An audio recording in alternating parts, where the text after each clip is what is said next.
"What are you talking about?" Gomez said, laughing uneasily, looking confused. "I don't work for the government."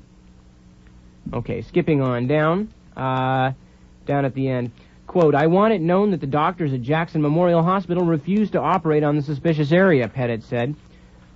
Quote, "Mr. Pettit wants the court order enforced," Gilber said. He said they would try again in court. "Since I took this case, I've had 7 people come to the office asking if I can help them with similar problems," Gilber said. "One said she was John Kennedy's girlfriend and the FBI had put transmitters in her head so she wouldn't get JFK in trouble. Everybody wants to know what those things are in his," meaning Pettit's, "head." Okay, so essentially what the story boils down to, and there's a lot of stuff in the middle talking about the scar tissue that they took out of his back. Essentially these people, the head surgeon has refused to take the stuff out of the back of his neck.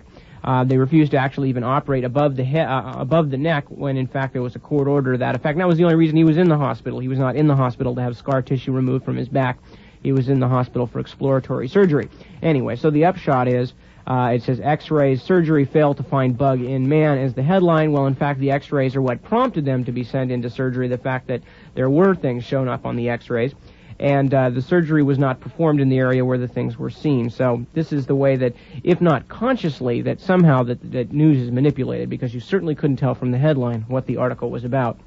Now, these two articles, the stories of Mr. Mohansky and Mr. Pettit, are really, as we're going to demonstrate on this and the next broadcast about mind control, merely the tip of the iceberg. Now, the Operation Crystal Ball that was alluded to by Mr. Pettit is not something that we can comment on authoritatively here, because obviously we've never seen the documentation, and as Pettit himself says, he could never prove the Operation Crystal Ball routine. But it is a matter of public record that the CIA, as well as the military, have been involved for quite some time in ongoing projects in order to effect mind control on individual human beings for a number of different purposes. First of all, the CIA itself has had a number of different projects to attempt, as they would say, attempt unsuccessfully to control the human mind. As we're going to prove tonight, those attempts were only too successful. One of them was called Operation Bluebird, and by the way, these all ran into one another. Operation Bluebird, Project Artichoke, and Projects MK Ultra and MK Delta. Now, these projects involved a number of different things, not only experimenting on human beings with various psychoactive drugs, but also the attempt to find, in a sense, the perfect courier. In other words, to use mind control on a military or intelligence courier in such a way as that even if captured and tortured by an enemy, he would not be able to divulge the information he was carrying, because that information was locked away in his mind and could only be brought out by someone who had a series of cues which would unlock the post-hypnotic suggestion to forget the message which he was given under hypnosis. Another major focus of these programs was to get someone to attempt to assassinate someone, not only against their will, but without their subsequent knowledge. And this is going to be a major focus of the broadcast tonight. Now, before we get into a well-documented, albeit very primitive, mind control technique, I think it's worth noting that the techniques we're going to be talking about tonight are quite old. The technique we're going to talk about first, something called RHICEDOM, which is something we're going to detail in just a second, has basically been in existence. It was fully operational by the mid-1960s. It's worth noting, too, that someone we're going to talk about in the second broadcast, one of these CIA mind control couriers, a woman named Candy Jones, in a letter to a former British intelligence operative named William Stevenson, well known by his intelligence nickname of Intrepid, was informed by Stevenson that he had used such couriers, such zombie couriers as Candy Jones was, in British intelligence in the Second World War. Okay, so these techniques go, in an operational sense, go back that far, because the CIA has claimed that it stopped experimenting on these techniques some time ago. And also in the second broadcast, we're going to read part of an interview with a U.S. government assassin who's going to testify that yes, the experimenting has stopped because it's operational. But the point to really understand here is that these techniques, the techniques that we're going to describe in detail this evening, are old. They've been fully operational probably for a half a century now, at least some of them. We're going to begin, as I said, by taking a look at a technique called RHICEDOM, and a description of this technique, and Keep in mind now the situation of Mr. Pettit with his implants in his neck that he said were transmitting thoughts to him which were not his own. To describe RHIC-EDOM, we're going to talk about a book called Were We Controlled? Were We Controlled was written by a man who wrote under the pen name of Lincoln Lawrence. Lincoln Lawrence is identified on the back flap as a major network newscaster who's done a lot of writing, has also worked with the Defense Department on a number of different things. And he began investigating mind control in connection with the assassination of President Kennedy. Now, Were We Controlled by Lincoln Lawrence was published by University Books in New Hyde Park, New York, and copyrighted 1967. And Mr. Lawrence, in Were We Controlled, defines RHIC-EDOM as follows. He writes, behavior control has progressed far beyond your most fearful dreams and certainly beyond the printed information available to you. There are two particularly dreadful procedures which have been developed.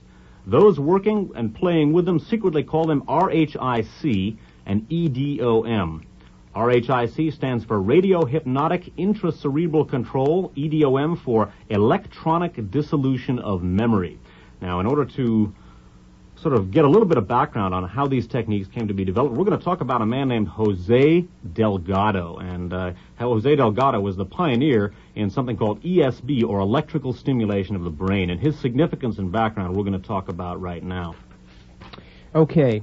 Coming up first, and again, this is from Were We Controlled? The article is from the New York Times of Monday, May 17th that he's leading off with, and once again by Lincoln Lawrence. In the New York Times of Monday, May 17th, 1965, writes Lawrence, there appeared a front-page story with two photographs headlined, quote, Matador with a radio stops wired bull. This story graphically detailed the fascinating experiments conducted by Dr. Jose M.R. Delgado in his laboratories at Yale University's School of Medicine and certain field work in Cordova, Spain. These experiments were explained by Times writer John A. Osmondson in these words, quote, afternoon sunlight poured over the high wooden barriers into the ring as the brave bull bore down on the unarmed matador, in quotes, a scientist who had never faced a fighting bull. But the charging animal's horn never reached the man behind the heavy red cape. Moments before that could happen, Dr. Jose M.R. Delgado, the scientist, pressed a button on a small radio transmitter in his hand, and the bull braked to a halt.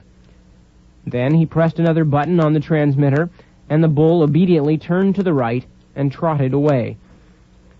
The bull was obeying commands from his brain that were being called forth by electrical stimulation, by the radio signals of certain regions in which fine wire electrodes had been painlessly implanted the day before. The experiment, conducted last year, which at the time the article is written last year would have been 1964, in Cordova, Spain, was probably the most spectacular demonstration ever performed of the deliberate modification of animal behavior through external control of the brain. Quote, he has been able to play monkeys and cats, quote, like little electronic toys that yawn, hide, fight, and go to sleep on command. The story continued. Experiments have been conducted on human beings by Dr. Delgado and other scientists, primarily during the treatment of certain types of epilepsy. He has been working in this field for more than 15 years. Techniques that he and other scientists have recently developed have been refined to the point where, he believes, a turning point has been reached in the study of the mind. Continuing now with Were We Controlled by Lincoln Lawrence. A vital question that would link ESB research at Yale with advanced RHIC was put to Delgado bluntly. Had the control of the brain been attempted on either humans or animals using radio waves alone, with no implantation in the skull? A guarded look came into the scientist's eyes. There had been experiments, unquote. That was as much as he would say.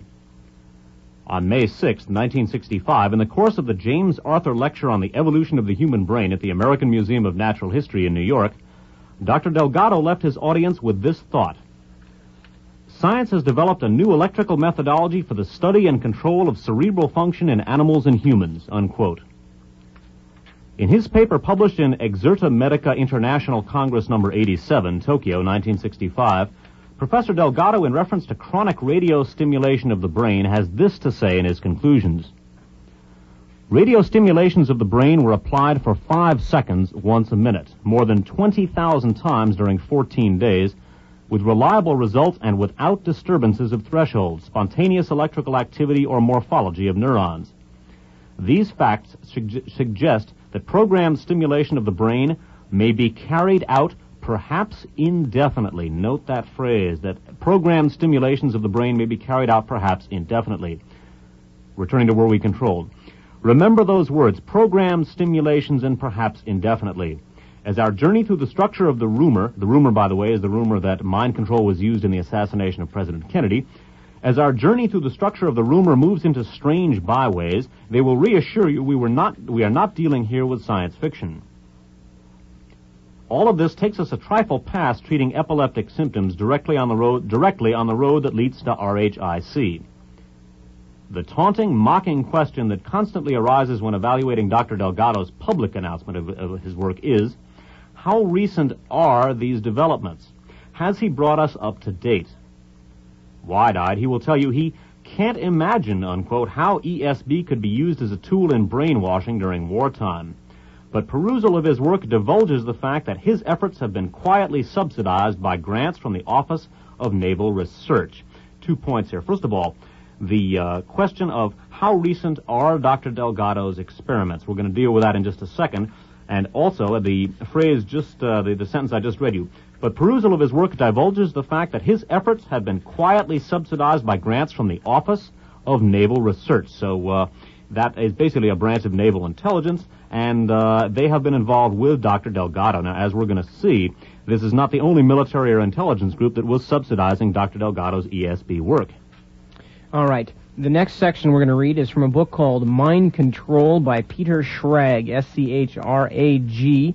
This is copyrighted 1978 by Pantheon Books of New York. Before I read that, though, I want to go back to one little segment here from the very first article we read about David Mahansky, the young man who was shot outside the White House in March of this year, claimed that he had been drugged and essentially mind controlled. This was his claim. And I just want to read this one section here. After he disrupted a hearing with claims that President Reagan, the FBI, CIA, and Air Force Intelligence Agency had drugged him. I just wanted to bring that up because, again, purely circumstantial stuff, but it's rather interesting that somebody who is, your basic garden variety of nutcase, you would expect to come up with things like Reagan, the FBI, and the CIA. It is interesting to hear somebody drag Air Force Intelligence out of a hat to accuse of mind control. Anyway, we're going to read a brief segment here out of the book Mind Control by Peter Schrag, and just bear that in mind. Although the practitioners, in this case Mr. Schrag is referring to the practitioners of this kind of experimentation on humans, although the practitioners complain about government controls and interference, they are themselves agents and beneficiaries of the state, both in terms of funds and other forms of support. It was the state, through NIMH and LEAA. NIMH is the National Institute of Mental Health. LEAA is the Law Enforcement Assistance Administration, which helped fund Mark Irvin and Sweet's Neuro Research Foundation of Boston.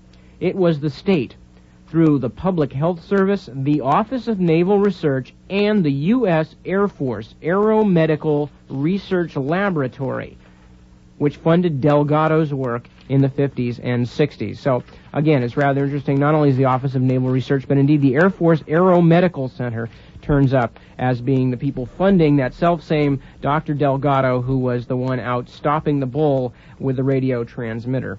And as Niptuck pointed out very appropriately, if, as the authorities claim, Mr. Mahansky is merely an ambient psychotic, why would a crazy person focus on the Air Force Intelligence Service as a vehicle for mind control if, as they claim, he was merely rambling incoherently and with no basis in fact? Going back to Mr. Delgado here, again, keep in mind his links with the U.S. Air Force Office of Aeromedical Research and the Office of Naval Research. I'd like to read you a short section from a publication, an alternative news publication that was published in the early 70s called The Realist. It was put out by a fellow by the name of Paul Krasner, and Krasner subsidized and printed the research of May Brussel, whose work we feature on this station. And in The issue of The Realist that came out in the summer of 1974, basically titled, Why Was Patricia Hearst Kidnapped? And it deals with the Symbionese Liberation Army. There's an interesting piece of information here about Dr. Delgado. This is from the Congressional Record. Quote, and Dr. Delgado's speaking here. This is a quote of him, and he has some interesting views. Quote, "We need a program of psychosurgery for political control of our society. The purpose is physical control of the mind. Everyone who deviates from the given norm can be surgically mutilated. The individual may think that the most important reality is his own existence, but this is